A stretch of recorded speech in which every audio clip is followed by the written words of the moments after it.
지금은 이제 레깅 효과로 인한 재고 평가 손실은 양극재 기업들 기준으로는 일단은 2분기까지는 좀 불가피한 것 같다. 코스모 흰소재라든가 LG화학 정도 빼고는 여전히 적자 가능성이 있고 2분기부터 흑자 전환 정도로 좀 봐야 되겠고 3분기부터 회복. 2차 전지 소재와 반도체를 같이 하는 기업들 이런 기업들이 있으니까 그런 기업들을 좀 유심히 보시는 게 좋을 것 같고요.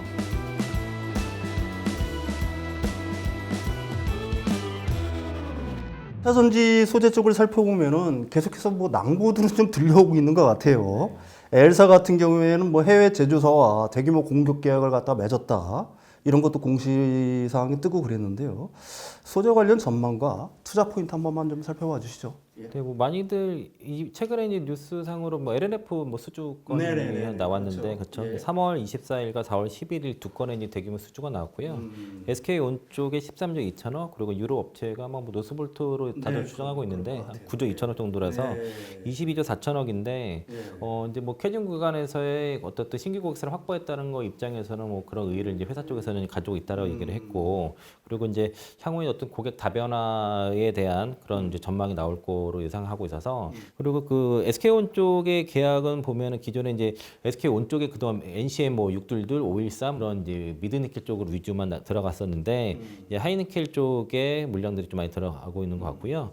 그리고 단결정 쪽도 좀 포함되기 때문에 어쨌든 막 그렇게 되면 가공비가 더 올라갈 수가 있거든요. 뭐 하이싱글 디짓도 가능하다. SK온 쪽 계약은 그런 것 같고 다만 이제 시장에서 우려했던 거는 이겁니다. 너무 물량이 작다라는 거였는데 피해 하락도 있었고 그리고 이게 1차 계약이기 때문에 뭐 추가적인 계약은 앞으로 있을 것 같고 그 LNF 입장에서는 이게 이제 그 기존 캐파 대비해서 수주 물량이 좀 부족한 거는 이거는 LMF에 국한된 것 같습니다. 그러니까 포스코피처인 같은 경우가 수주 잔고가 지금 100조가 좀 넘는 상황이고 에코프로비엠도 지금 삼성 SDI와 유럽 쪽 물량만 44조였고 북미 쪽 물량은 뭐 지금 SK온도 아직 나오지 않았고 그런 물량들까지 감안하면은 좀 그 LNF의 영향인 것 같고 그 만의 얘기인 것 같고 그리고 코스모 흰소재 같은 경우도 LG화학 쪽에서 단결정 양극재가 부족한 것 때문에 굉장히 요구를 하면서 지난 올해 연말까지 10만 톤 캐파 계약을 올해 상반기에 10만 톤 계약으로 6개월 앞당겼거든요. 양산 지금 지연되는 일정에서 좀 벗어나는 기업들은 오히려 이번 하락이 매수 기회일 수도 있겠다라고 좀 볼 수 있겠고요. 그 LNF에서 이제 그 IR 한 것들 콩콜이 이제 그 증권사에서 많이 코멘트를 해서 그 자료들 보시면은 어쨌든 그 캐중 구간에서의 어떤 경쟁을 뚫고선 2026년과 27년도를 대비할 수 있는 고객사를 확보를 했다. 이게 가장 큰 의미를 둘 것이고 그리고 최근의 분위기가 자동차 OEM 업체에서 소재 업체를 찍어서 여기서 그런 식으로 좀 수주를 들어오고 그리고 이제 직접 계약도 많이 늘어나는 그런 분위기라는 거죠. 그래서 대체로 이제 하이니켈 쪽이 여전히 수요가 탄탄하고 거기에 이제 미드니켈이라든가 LMF도 각각의 세그먼트를 형성하면서 같이 이제 포트폴리오가 구성될 것 같고요. 그리고 원재료 가격이 하락이 계속되다 보니까 배터리 가격이 하락이 되고 이쯤 되니까 이제 완성차 업체 중에서도 이제는 이제 배터리 재고를 이제 리스타킹을 할 시기가 온 걸로 보여져서 이렇게 배터리 가격 하락이 수주로 연결되는 시기까지 왔다는 것이고 원래 이제 SK온 같은 경우가 LNF 같은 경우는 작년에 말까지가 계약이었어요. 근데 그게 이제 그 연장 계약이 나온 건데 더 큰 계약으로 나온 건데 그 이게 지연됐던 이유가 아무래도 이제 작년 이제 10월 달에 UAW 파업 이후에 완성차 기업들의 전략이 좀 수정됐거든요. 전략에 대한 수정이 있었고 그런 것들이 확정되면서 수주로 나타나고 있다는 것이고 이제 LNF 같은 경우도 여러 업체들과 현재 이제 수주를 진행 중이라서 요즘 한 방에 쫙 계약되기보다 이 폼팩트 형태로 다 나눠가지고 이렇게 지금 계약이 좀 진행된다고 그럽니다. 그래서 아마 이게 이제 추진하고 있는 계약들이 다 마무리가 되면은 LNF 같은 경우는 실제 캐파랑 수주 양고랑 맞춰가지고 다시 한번 이제 얘기를 할 것 같고요. 그리고 이제 그동안에는 어쨌든 배터리 소재 위주로 그 조달 요구가 컸다고 하면은 지금은 이제 폼팩터라든가 그 케미스트리 위주로 따라서 여기에 따라서 이제 보수적으로 이제 조달을 하기 때문에 결론적으로 말씀드리면 일단 양극재를 먼저 말씀드리면 양극재 시장도 그렇고 전해액이라든가 다른 소재도 일단 타겟은 북미입니다. 계약이 지금 생각보다 빨리빨리 안 나온 이유는 지난해부터 이제 고객사들의 전략의 수정이 있었기 때문에 이게 확정되는 과정에서의 이제 지연이 있었던 거고 이게 확정되면서 전체적으로 이제 수준은 더 나올 거다라고 볼 수 있겠고요. 메탈 가격의 바닥을 다지면서 수주 논의가 다시 제조만 되는 거죠. 그리고 올해부터는 그 배터리도 그렇고 양극재 기업들도 ESS가 포함되면서 제품 믹싱이 된다는 겁니다. 특히 이제 LG 에너솔루션이 최근에 뭐 ESS 쪽으로 지난해 흑자 처음으로 전환된 것도 인상적이고요. 반드시 사급 구조가 좋은 것만 압니다. 그러니까 사급 구조가 마진을 안정적으로 가지고 있을 수 있지만은 추가적인 마진이 어려운데 이게 왜 그러냐면 보통 이제 그 NCM 811 기준으로 그 양극재 기업들의 가공 마진 한 5% 정도가 정상으로 보고 있고요. 여기에 이제 뭐 니켈이라든가 뭐 코발트 이런 광물들을 자체 조달하면서 원가 절감 통해서 얻을 수 있는 마진이 대략 5% 정도. 그리고 이제 니켈 비중을 올리면서 그다음에 단결적이라든가 고급 기술이 들어가는 제품들을 하면서 거기서 또 최대 5% 정도까지 마진을 취할 수가 있어서 그럼 최대 10% 정도까지 가능한데 그런데 만약에 이제 그 사고를 받아버리면 그 5% 마진은 없는 거예요. 그래서 코스모 신소재가 지난해 4분기 때 영업이익률이 8.7% 정도 나왔던 이유가 그렇죠. 거기 있었던 겁니다. 예, 예. 10% 넘기기가 쉽지 않았던 거죠. 예를 들면 광물 가격이 바닥을 찍고 올라가는 구조에서는 사고 구조가 또 안 좋을 수도 있습니다. 재고평가 손실이 분명히 안 좋긴 하지만은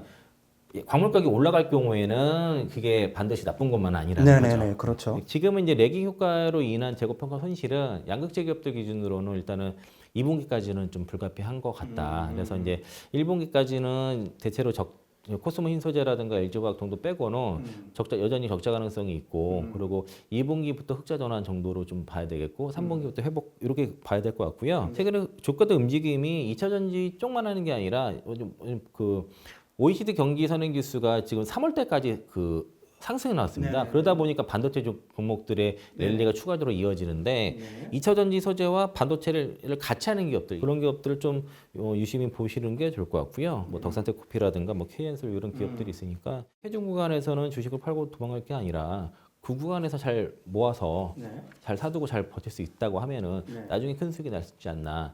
다만 이제 이런 구간에서 조심해야 될 거는 레버리지 투자를 되게 조심해야겠죠. 왜냐면 저점에 털릴 수가 있기 때문에 얼리 어댑터에서 메인스트로 넘어가는 구간에서 이제 캐즘 구간이기 때문에 다만 요게 예상보다 좀 딥이 깊었던 거죠.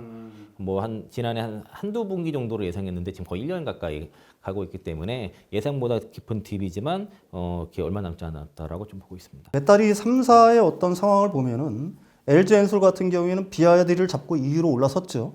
삼성 SDI도 선방을 했어요.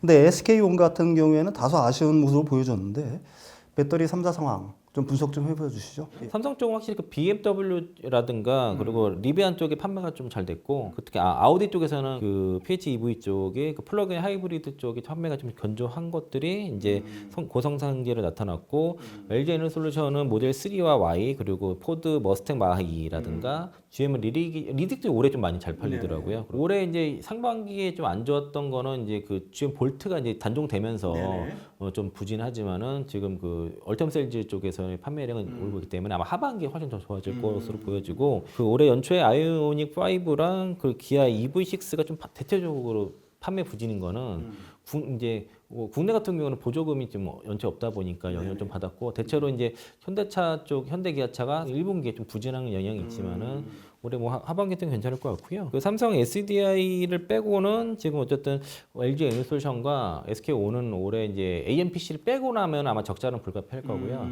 이제 SK온은 뭐 좀 당장 분기 흑자가 나야지 주가가 좀 갈 수가 있을 텐데 자금 조달에 좀 상당히 지금 애를 먹고 있으면 내부적인 자금 문제가 좀 있는 것 같습니다. SK온 쪽은 그리고 SK 그룹 자체가 좀 그런 것 같고 그리고 LG 에너솔루션은 올해 AMPC를 포함한 영업이익이 컨센서스가 한 2조 6천억 이렇게 됐는데 아마 그거보다 더 낮을 것 같아요. 개인적으로는 한 2조 정도. 올해는 세일은 좀 부진할 수밖에 없는 상황이고 그래서 25년도와 26년도 특히 25년도의 실적 성장은 분명합니다. 그런데 기존에 한 5배, 6배 정도의 성장을 생각했다가 하면 지금 한 2~3배 정도 성장을 25년도 성장이 갈 것 같고요. 그리고 올해부터는 ESS 쪽으로 지금 어떤 틈새 공략이 본격적으로 들어가는데 이제 엘린스톨 같은 경우가 아까도 말씀드린 것처럼 지난해 처음으로 이제 ESS 사업에서 흑자를 냈고 그리고 이제 26년도 가동 목표로 해서 그 17기가와트시 규모의 그 ESS 전용 그 LFP 배터리 생산 공장 건설을 하고 있고요. 그리고 삼성 SDI나 SK온도 이번 인터 배터리에서 ESS 제품들 많이